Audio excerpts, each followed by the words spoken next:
Isang anino sumasayaw sa dingding, lumalaki, lumiliit, sumasayaw sa ritmo ng aking mabilis na tibok ng puso. Ang dilim ay isang malaking hayop na may matatalas na ngipin, handang sumalpok anumang oras.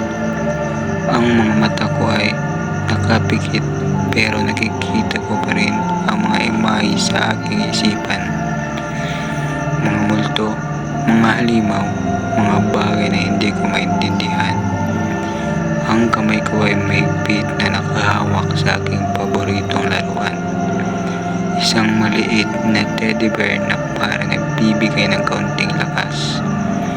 Pero ang takot ay nananatili. Isang malimig na kamay na humahawak sa aking puso.